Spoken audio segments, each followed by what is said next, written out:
Sheikh chilli अपने पैरों को इतने ध्यानमग्न होकर देख रहा था कि वो सीधे एक पेड़ से जाकर टकराया। उफ! वो अपनी दुखती नाक को रगड़ते हुए चिल्लाया, अरे भाई, ये पेड़ भला सड़क के बीच में खड़ा क्या कर रहा है? अम्मी ने उससे दर्जी की दुकान पर जाने को और सड़क के बीचों बीच चलने को कहा था। ध्यान रखना, इधर उधर मत देखना, जैसे कि तुम्हारी आदत है, नहीं तो तुम कभी भी अपने मुकाम तक नहीं पहुंच पाओगे। उन्होंने कड़े शब्दों में कहा था। क्या तुम मेरी बात सुन रहे हो? अपनी नजर सड़क पर रखना। उन्होंने ये तो नहीं कहा था पेड़ से जा टकराना। फिर वो क्यों टकराया? क्योंकि वो उस समय एक खेत के बीचों बीच था। जहां तक सड़क की बात थी वो दूर दूर तक नदारद थी। उसके पैर एक दिशा में गए होंगे और सड़क कहीं दूसरी ओर होगी। शेख ने अपने पैरों को गुस्से से देखा, परंतु उससे कुछ फायदा नहीं हुआ। अच्छा, चलो, जब पेड़ उसके सामने है तो जनाब पेड़ पर चढ़कर देख ही लेते हैं कि कहीं वो नदारद सड़क जिस पर उसे होना चाहिए था दिख जाए। सड़क काफी दूर दाएं को थी। शेख पेड़ की एक निचली टहनी पकड़कर बस कूदने ही वाला था जब उसे अपने ठीक नीचे एक कुआं दिखाई दिया। कुएं की गहराई में झिलमिलाता हुआ पानी बड़ा सुंदर दिखाई पड़ रहा था। शेख टहनी से एक सूखी इमली की तरह लटका और झूलता रहा। उसने अपनी आंखें बंद कर ली और कल्पना करने लगा कि वो हवा में अपनी प्रिय पतंग पर बैठकर उड़े जा रहा हो। धुक धड़ाक, धुक धड़ाक। उसका पालतू हाथी नीचे पगडंडों पर दौड़ा जा रहा था और अम्मी उसकी पीठ पर बैठी थी। वो लाल साटिन के कपड़े पहने थी, बिल्कुल वैसे ही जैसे सुल्तान शेख चिल्लों की माँ को पहनने चाहिए थे। धुक धड़ाक, धुक धड़ाक।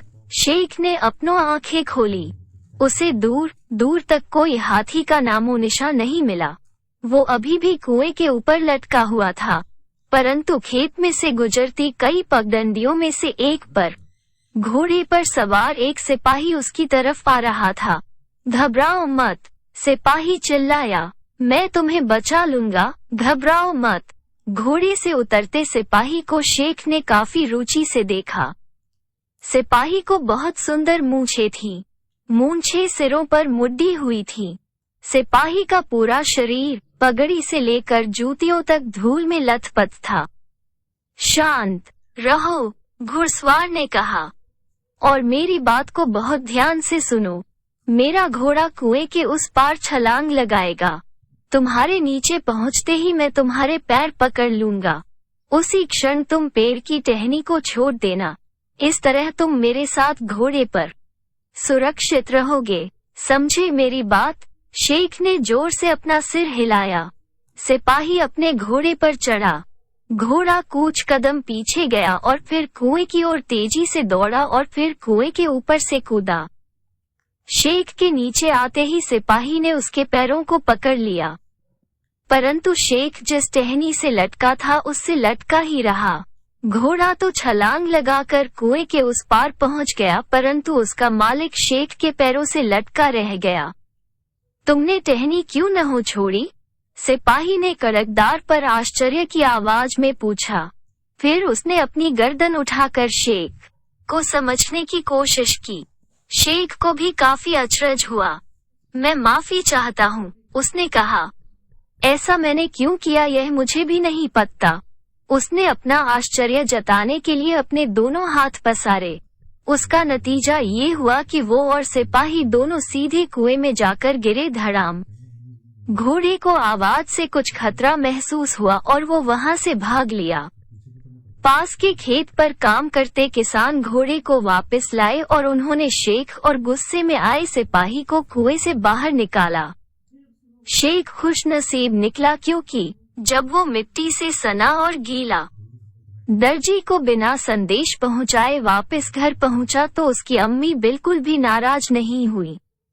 अच्छा ही हुआ कि तुम दर्जी के घर नहीं गए, अम्मी ने कहा, क्योंकि वो तो मुझे यहीं पर मिल गया, पर उसके घर के पास तो कोई कुआं है नहीं। फिर तुम कैसे? कुआं न जाने कहां से आ गया था, शेख को याद आया। और साथ में वो पेड़ और घोड़े पर सवार सिपाही भी। कितना रोमांचक अनुभव था। शेख उसे याद करते हुए मुस्कुराया और फिर उसने अपनी पतंग उठाई।